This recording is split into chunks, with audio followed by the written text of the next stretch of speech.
Hello, everyone, and welcome to another self-playing critique here on How to Play Paintball. My name is Greg. You guys know that already if you're back here watching these videos. So, I wanted to go over my self-playing critique here on the MVPS Southeastern Championship layout. This was at Central Florida Paintball. Thank you to Central Florida Paintball for just being a great facility overall. It's definitely one of those fields that is just known all over the U.S., which is really cool to be able to have that in my backyard, essentially. And yeah, so we are going to be partnering with the MVPS, which I'm really glad to be able to announce. And I wanted to put out this video so that way you guys would know basically kind of things that I would have done different on the layout because I was able to play on it this weekend. And hopefully it's something that helps you out. Afterwards, I did only get a couple points here.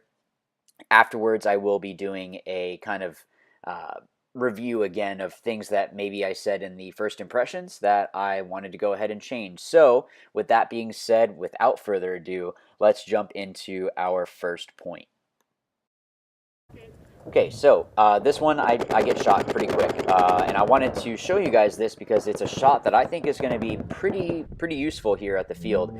From the home bunker, that back center, you can go ahead and shoot that can that is right next to that brick that I was going up to, and it can bounce into that brick there. So it's something that I didn't know about, so that's what practice is for, is to make mistakes. So I wanted to show you that really quick.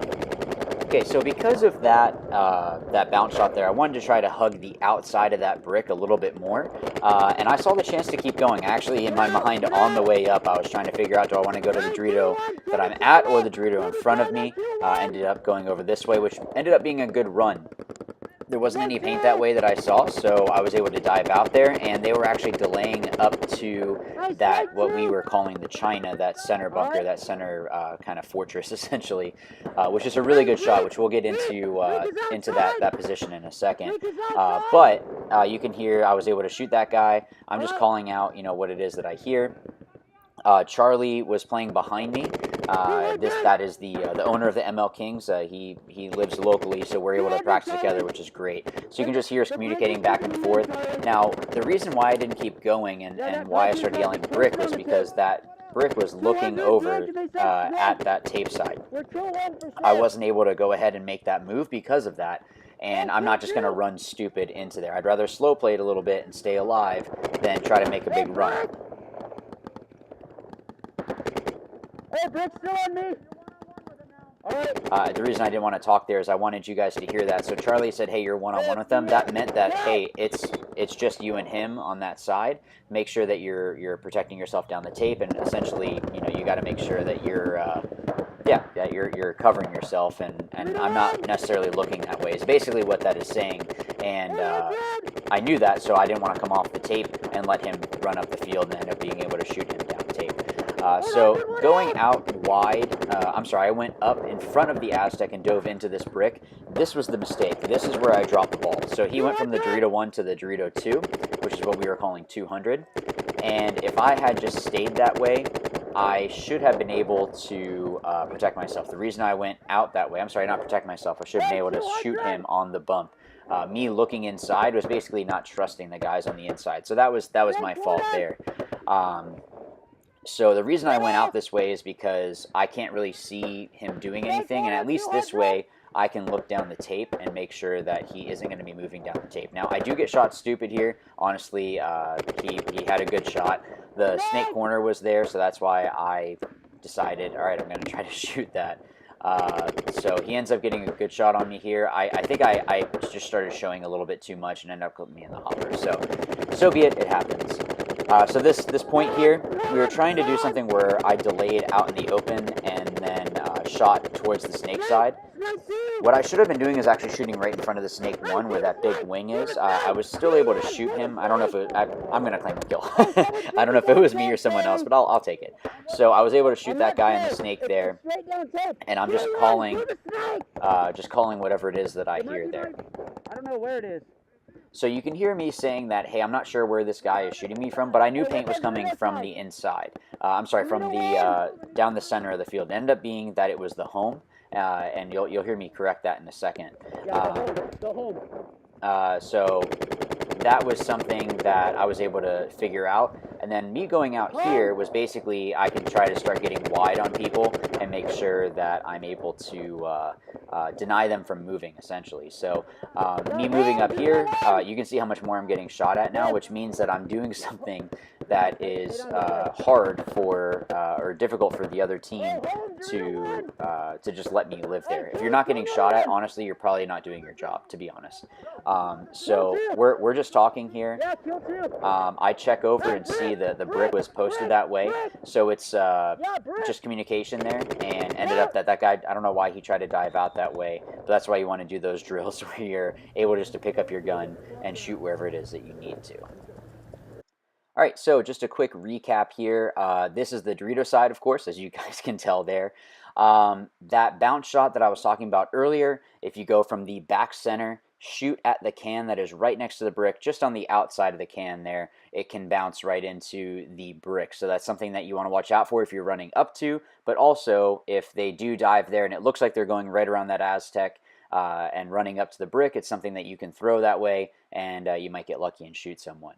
Getting out to the Aztec and that Dorito 1 is pretty easy to get there. There are some shots, though, that the back center can take a step out and shoot at that Dorito 1, but if you went a little bit deeper where you basically run on like the out of bounds line in the back there, it's something that you can change up a little bit how you get there, and you might be able to get either underneath their paint if you dive, or you might be able to go jump over it, essentially. I was able to get out to the Dorito 2 just fine, and I think that you might be able to do some runs where you dive straight out to that that larger Dorito 3, basically right next to the 50 Aztec there. But that's going to be a real big risk because it is pretty open there, so just be mindful of that. But it might be something that maybe you can try and see if it ends up working out for you. On the snake side, there is that bounce off the God, or that one that is where it has the little cake and then the tall cake. If you shoot that bunker, it will bounce into the other cake that is right next to it. So coming out to the snake side to be that first tall cake that you have there.